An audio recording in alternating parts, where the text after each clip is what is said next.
સાગઠિયા સાહેબ સાથે અમારે તો પર્ટિક્યુલર કોઈ એવો નાતો નથી. એ ક્યારેક ક્યારેક અમારા શોરૂમમાં ખરીદી કરવા આવતા હોય છે. હવે નીચેથી કાઉન્ટરમાંથી કંઈ ને કંઈ શોપિંગ કરીને જતા હોય અને જે બિલની ફોર્માલિટી મુજબ એના રાબેતા મુજબ બિલ બનાવી દેતા હોય. કયા નામથી કોણે કઈ ખરીદી કરી છે એ અમે ઓળખતા ન હોય. પર્ટિક્યુલર વ્યક્તિગત સાગઠિયા સાહેબ તો ક્યારેક મારી દુકાને આવ્યા હોય એકાદી વખત તો બહુ આઈડિયા નથી. અને બહુ જૂની વાત છે આ. કેટલા વર્ષોથી કે અમે ખરીદી કરીએ છીએ. હવે ક્યારે કોણ ખરીદી કરી જતું રોજના 100 થી 150 બિલો બનતા હોય. દરેક ગ્રાહક પોતપોતાના જે કંઈ એડજસ્ટમેન્ટ હોય એ પ્રમાણે નામ લખાવતા હોય. જેની ખરીદી હોય કોઈના માટે હોય, કોઈ બીજાને દેવા લેવાનું હોય તો એ આપણને ખબર ના હોય અને ખરીદી કરી ગયા છે. અને રોકડેથી ક્યારેક એમને કંઈ જૂનું સોનું બી આપ્યું હોય તો બી ખ્યાલ નથી.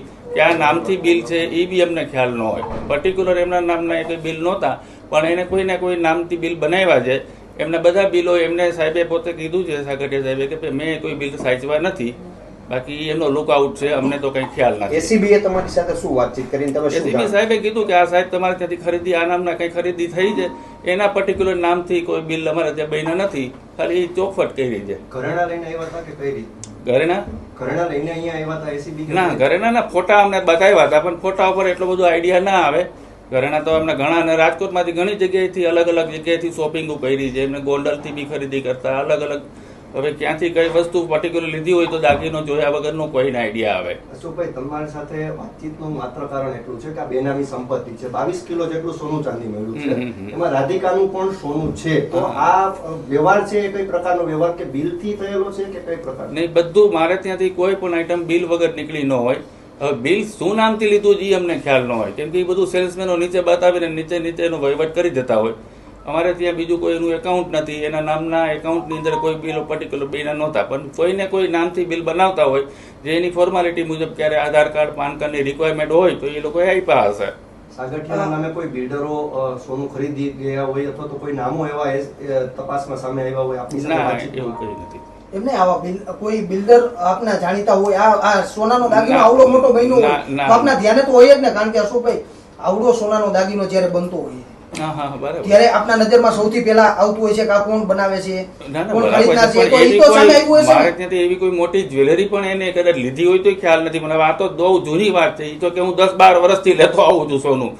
દરેક જગ્યાએથી લેતા હોય. અત્યારે આ લોકો પસંદગીનો વિષય જ્યારે બૈરાઓ આવતા હોય અને લઈ ગયા હોય તો અમને ખ્યાલ ન હોય. અને રોજના મારે ત્યાં 50 સિસ્ટમ શું છે સોનું ખરીદવાની? આપને ત્યાં શું સિસ્ટમથી ગ્રાહકોને આપવામાં આવે છે? ગ્રાહકો નીચે સિલેક્શન કરી જતા હોય. ક્યારેક સાથે પૈસા લાવ્યા હોય તો ઠીક છે, નહીં તો સવાર સાંજ પછી લઈ જતા હોય. એટલે જે દાગીનો સિલેક્શન કર્યો હોય માર્કેટ ભાવથી એનું બિલ બન્યું હોય અને એને પેમેન્ટ કર્યું હોય. બિલ વગર અથવા રોકડેથી કઈ રોકડેથી કરી શકે. બિલ વગર મારે ત્યાંથી આઉટ જ ન થાય કેમ કે હોલમાર્ક કલર દાગીનો કોઈ દિવસ અમે છેલ્લા 10 વર્ષમાં બિલ વગર નથી વેચ્યો.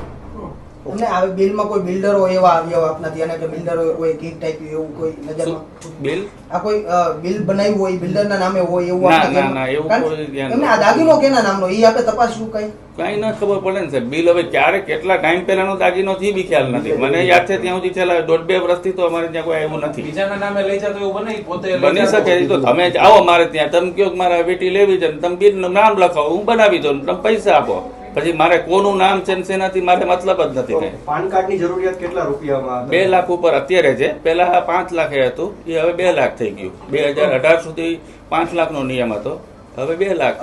તમે કીધું 10-12 વર્ષથી આ ખરીદે છે સોનું, આ કોણ ખરીદે છે? એમને એવું સ્ટેટમેન્ટ આપ્યું છે પણ આ બધો દાગીનો બહુ જૂનો છે.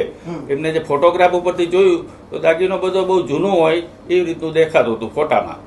બીજા ક્યાં એવા રાજકોટના બિલ્ડર જે સોની વેપારીઓ છે ત્યાંથી સોનું આપની સાથે ખરીદ્યું એવું કોઈ?